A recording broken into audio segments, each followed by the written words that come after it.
ఈరోజు మనం ఒక అద్భుతమైన కథను లోతుగా పరిశీలించబోతున్నాం. తప్పిపోయిన కొన్ని గాడిదలను వెతుక్కుంటూ బయలుదేరిన ఒక యువకుడు. ఆ ఏకంగా ఒక దేశానికే మొదటి రాజుగా ఎలా మారాడు? అవును, ఇది కేవలం ఒక పట్టాభిషేకం కథ కాదు. ఇందులో రహస్య ఒప్పందాలు, దేవుడిచ్చిన సంకేతాలు, ఊహించని మలుపులు. చివరికి కాబోయే రాజు సామానుల మధ్య దాక్కోవడం లాంటి ఎన్నో నాటకీయ అంశాలున్నాయి. కరెక్ట్. మన ఆధారం సమూయేలు మొదటి గ్రంథం 10వ అధ్యాయం. ఇస్రాయేలు మొదటి రాజైన సౌలు కథలోకి వెళ్దాం. అవును, ఈ కథలో అత్యంత ఆసక్తికరమైన విషయం ఏమిటంటే, ఒక నాయకుడిని ఎన్నుకోవడంలో దైవిక ప్రణాళిక, మానవ బలహీనతలు ఎలా పెనవేసుకునున్నాయో చూస్తాం. అంటే సౌలు ప్రయాణం 3 ముఖ్యమైన దశల్లో సాగుతుంది కదా. ఖచ్చితంగా. మొదట ప్రవక్త అయిన సమూయేలు అతన్ని రహస్యంగా అభిషేకించడం, తర్వాత ఆ అభిషేకం నిజమేనని సౌలు నమ్మేలా కొన్ని అద్భుతాలు జరగడం. ఇక చివరగా మిస్పా అనే చోట ప్రజలందరి ముందు అతని అధికారికంగా రాజుగా ప్రకటించడం. ప్రతి దశలోనూ సౌలు పాత్ర, అతని మానసిక సంఘర్షణ చాలా స్పష్టంగా కనిపిస్తోంది. సరే, అయితే ఆ మొదటి దశతోనే మొదలుపెడదాం. సమూయేలు సౌలు తలపై తైలం పోసి ముద్దు పెట్టుకున్నాడు. యెహోవా నిన్ను అభిషేకించి తన ప్రజల మీద అధిపతిగా నియమించాడు అని ప్రకటించాడు. ఇదంతా ఎంతో రహస్యంగా, అంటే కేవలం వాళ్ళిద్దరి మధ్య జరిగింది. కాని ఆలోచించండి, ఉన్నట్టుండి ఒక ప్రవక్త వచ్చి నువ్వే రాజువి అంటే ఎవరైనా వెంటనే నమ్ముతారా? సౌలు పరిస్థితి కూడా అదే.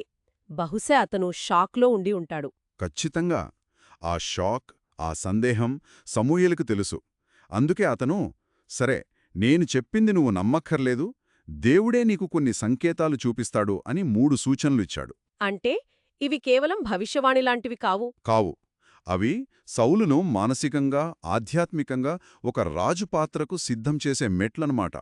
ప్రతి సంకేతం అతనిలో ఒక మార్పును తీసుకురావడానికి ఉద్దేశించింది. ఆ సూచనలు చాలా ఆసక్తికరంగా ఉన్నాయి.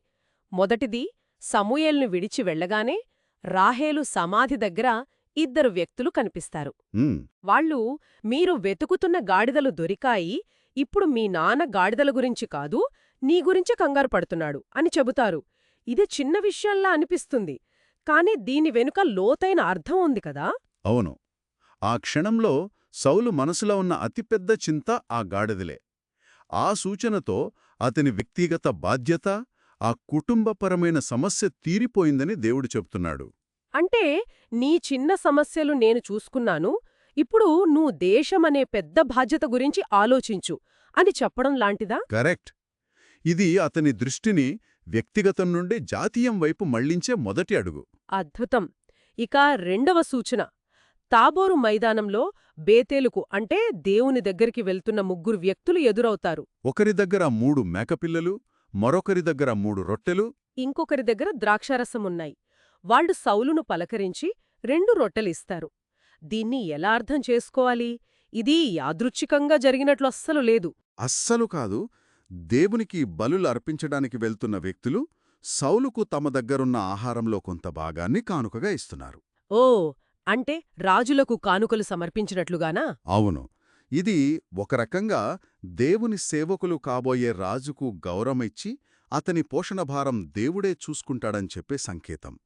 అతని కొత్త హోదాకు ఇది ఒక సూచనాప్రాయమైన ఆమోదం. మొదటి సూచన అతని చింతను తీర్చింది, రెండవది అతనికి గౌరవాన్నిచ్చింది.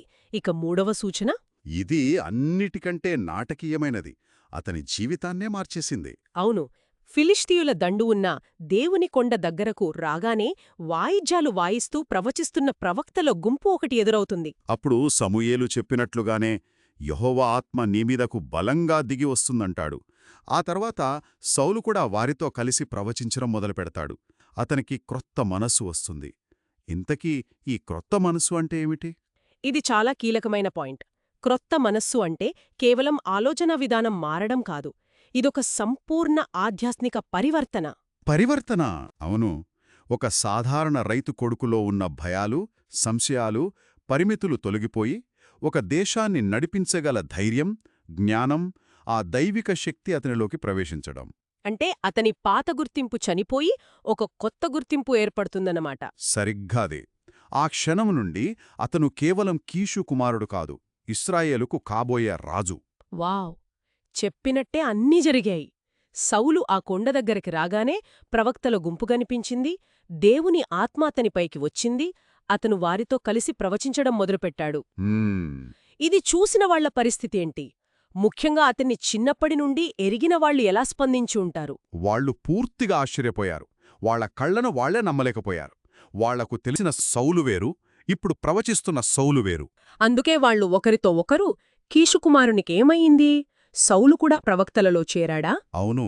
ఈ సంఘటన వాళ్లపై ఎంతటి ముద్ర వేసిందంటే అది ఇశ్రాయేలులో ఒక సామెతగా మారిపోయింది. అంటే ఎవరైనా తమ స్థాయికి మించి ఊహించని విధంగా ప్రవర్తిస్తే, ఏంటి సౌలు కూడా ప్రవక్తల్లో చేరాడా అని అంటారన్మాట. ఖచ్చితంగా.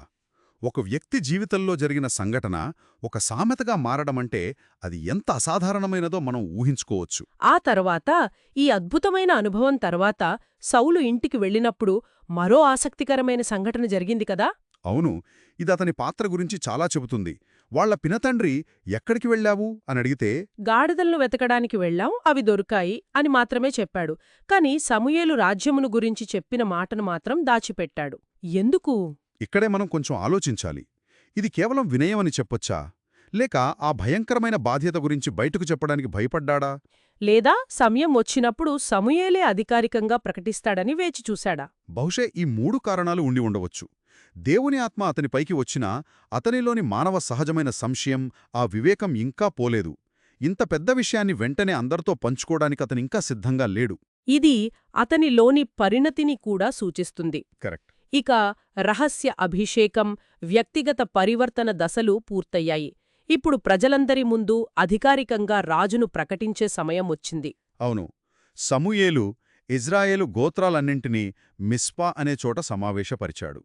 ఇది ఒక పెద్ద జాతీయ సభ లాంటిది. ఆ సభలో సమూయేలు ప్రజలతో మాట్లాడిన మాటలు చాలా సూటిగా, కొంత కఠినంగా కూడా ఉన్నాయి కదా? ఉన్నాయి. అతను వాళ్ళతో, మిమ్మని ఐగుప్తు బానిసత్వం నుండి, మిమ్మని బాధపెట్టిన అన్ని రాజ్యాల నుండి రక్షించిన మీ దేవుణ్ణి మీరు ఈరోజు వదిలేసి మాకొక రాజు కావాలి అని అడిగారు అని గుర్తుచేశాడు. ఇది ఒక రకంగా వాళ్లను నిందించడం లాంటిది. మీరు రాజును కోరుకుంటున్నారు, కాని ఈ క్రమంలో మీరు దేవుణ్ణి తిరస్కరిస్తున్నారని మర్చిపోకండి అని హెచ్చరిస్తున్నాడు. ఖచ్చితంగా. ఆ హెచ్చరిక తర్వాత రాజు ఎంపిక ప్రక్రియ మొదలైంది. ఇది ఒక రకమైన దైవిక లాటరీ పద్ధతిలో జరిగింది. మొదట గోత్రాలను, ఆ తర్వాత కుటుంబాలను, చివరకు వ్యక్తిని ఎన్నుకున్నారు. అందరిలోనూ ఉత్కంఠ. చివరికి బెన్యామీను గోత్రంలోని మత్రీ కుటుంబానికి చెందిన కీషు కుమారుడైన సౌలు పేరు వచ్చింది. ప్రజలంతా అతనికోసం చూస్తుంటే సౌలక్కడ లేడు. అవును. ఇది కథలో మరో నాటకీయమైన మలుపు. దేశానికి రాజుగా ఎంపికైన వ్యక్తి ఆ చారిత్రాత్మక క్షణంలో కనపడటం లేదు. అయ్యో! దీంతో ప్రజలు ఆందోళన చెంది యెహోవాను ప్రార్థించగా, ఇదిగో అతడు సామానుల మధ్య దాగి ఉన్నాడు అని సమాధానం వచ్చింది. ఒక్కసారి ఆలోచించండి. కాబోయే రాజు ఎక్కడ దాక్కున్నాడు? సింహాసనం వెనుక కాదు, సైన్యం మధ్య కాదు, సామానుల మధ్య. ఇది వినడానికి కొంచెం హాస్యంగా ఉన్నా చాలా మానవీయమైన క్షణం కదా? అతనిలో ఉన్న భయం, ఆందోళనను ఇది తెలియజేస్తుంది. అవును. కొందరు ఇది అతని వినయానికి చిహ్నమనొచ్చు. కాని అది బాధ్యత నుండి పారిపోవాలనుకునే పిరికితనంగా కూడా చూడవచ్చా? ఇది చాలా మంచి ప్రశ్న.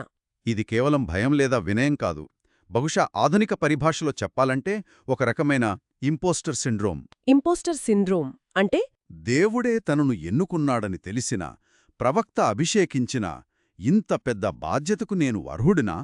ప్రజలు నన్ను అంగీకరిస్తారా? నేను విఫలమైతే?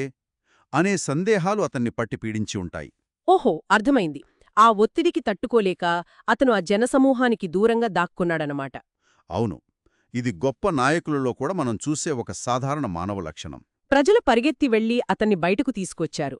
అతను ప్రజల మధ్య నిలబడినప్పుడు అతను అందరికంటే ఒక తల ఎత్తుగా, భుజాల నుండి పైకి ఇతరుల కన్నా పొడవుగా ఉన్నాడు. అంటే శారీరకంగా అతను రాజుగా ఉండటానికి సరైన వ్యక్తిలా కనిపించాడు. అతను రూపం ప్రజలను ఆకట్టుకుంది. అప్పుడు సమూయేలు ఆ అవకాశాన్ని వాడుకొని, యెహోవా ఏర్పరిచిన వాడిని చూశారా? ప్రజలందరిలో ఇతనిలాంటివాడు ఒక్కడు కూడా లేడు అని ప్రకటించాడు. ఇక్కడ సమూయేలు తెలివిగా దేవుని ఎంపికను, సౌలు యొక్క ఆకట్టుకునే శారీరక రూపాన్ని కలిపి ప్రజల ముందుంచాడు. దీంతో ప్రజలందరూ ఏకకంఠంతో రాజు చిరంజీవి అగుగాక అని పెద్దగా కేకలు వేశారు. ఆ క్షణంలో ప్రజల ఆమోదం లభించింది. అయితే కథ ఇక్కడితో అయిపోలేదు కదా? లేదు, అందరూ సంతోషంగా లేరు. ఒకవైపు దేవునిచే ప్రేరేపించబడిన కొందరు ధైర్యవంతులు అతనిని అనుసరించి మద్దతుగా నిలిచారు. కాని మరోవైపు గ్రంథంలో చెప్పినట్లు పనికిమాలిన వారు కొందరు అతన్ని వ్యతిరేకించారు. ఈ మనిషి మనల్ని ఎలా రక్షించగలడు అని అతనిని నిర్లక్ష్యం చేసి రాజుకివ్వాల్సిన కానుకలు కూడా ఇవ్వలేదు. ఇక్కడే నాయకత్వానికి మొదటి నిజమైన పరీక్ష ఎదురైంది. తన అధికారాన్ని బహిరంగంగానే కొందరు ప్రశ్నించారు. అతని నేపథ్యం, అతని సామర్థ్యంపై సందేహాలు వ్యక్తం చేశారు. ఒక కొత్త నాయకుడికి ఇది చాలా సున్నితమైన సమయం. మరి సౌలు ఎలా స్పందించాడు? వాళ్లను శిక్షించాడా? వాళ్లతో వాదించాడా? ఆశ్చర్యకరంగా అతను ఏమీ చెయ్యలేదు. ఏమీ చేయలేదా? గ్రంథం ప్రకారం అతడు చెవిటివాడైనట్టు మౌనంగా ఉన్నాడు. ఆ మాటలు తనకు వినిపించనట్లే ప్రవర్తించాడు. ఇది బలహీనత లేక బలమా? ఇది ఖచ్చితంగా బలం, అద్భుతమైన సంయమనం, వివేకం. బహుశా దేవుడిచ్చిన ఆ క్రొత్త మనసు యొక్క ప్రభావం ఇదేనేమో. తనను తాను నిరూపించుకోవడానికి మాటల కన్నా చేతలు ముఖ్యమని అతను గ్రహించాడన్మాట. అవును, ప్రతి విమర్శకును స్పందిస్తూ కూర్చుంటే పరిపాలనపై దృష్టి పెట్టలేమని అర్థం చేసుకున్నాడు. ఒక నాయకుడిగా తన ప్రయాణం ఇప్పుడే మొదలైందని, అందర్నీ మెప్పించడం అసాధ్యమని అతనికి తెలిసిపోయింది. అది ఒక బలమైన, ఆలోచనాత్మకమైన వ్యూహం. మొత్తానికి ఒక సాధారణ ప్రయాణం ఒక రాజరిక ప్రయాణంగా మారింది. ఈ కథలో దైవిక నియామకం, మానవ సంశయం, బహిరంగ ఆమోదం, రహస్య వ్యతిరేకత అన్నీ ఉన్నాయి. సౌలు ప్రయాణం ప్రవచనాలతో మొదలై సామానుల మధ్య దాక్కోవడంతో కొనసాగి చివరికి మిశ్రమ స్పందనలతో రాజ్యాధికారానికి దారితీసింది. ఈ అధ్యాయం చివర్లో ఒక చాలా ముఖ్యమైన వివరాలున్నాయి కదా. అవును, దాన్ని మనం తరచుగా పట్టించుకోం. అవును. ఈ పట్టాభిషేకం తర్వాత సమూయేలు రాజ్యపాలనా పద్ధతిని ప్రజలకు వివరించి దాన్ని ఒక గ్రంథంలో రాసి యెహోవా సన్నిధిలో ఉంచాడు. ఇది చాలా కీలకమైన చర్య. అంటే ఇది కేవలం ఒక రాజును నియమించడం కాదు, ఒక రాజరిక వ్యవస్థను, దాని నియమాలను స్థాపిస్తున్నట్లుగా ఉందన్నమాట. ఒక రాజ్యాంగం లాంటిదా? ఒక రకంగా అవును. రాజు అధికారానికి కూడా కొన్ని పరిమితులు, నియమాలు ఉంటాయని, రాజు కూడా దేవుని చట్టానికి లోబడే పరిపాలించాలని ఇది సూచిస్తుంది. రాజు అధికారం నిరంకుశం కాదని, అది దేవుని మరియు ప్రజల ముందు జవాబుదారీగా ఉండాలనే సూచన ఇందులో ఉంది. సరిగ్గా చెప్పారు. ఇది ఇజ్రాయేలు చరిత్రలో ఒక కొత్త చట్టబద్ధమైన అధ్యాయానికి నాంది పలికింది. ఇది ఈ మొత్తం కథకు ఒక కొత్త కోణాన్నిస్తోంది. అంటే ఒక నాయకుణ్ణి దేవుడే ఎన్నుకున్నా, ప్రజలు ఆమోదించినా అతని అధికారాన్ని నియంత్రించే నియమాలు అవసరమని ఇది చెబుతోంది. ఖచ్చితంగా.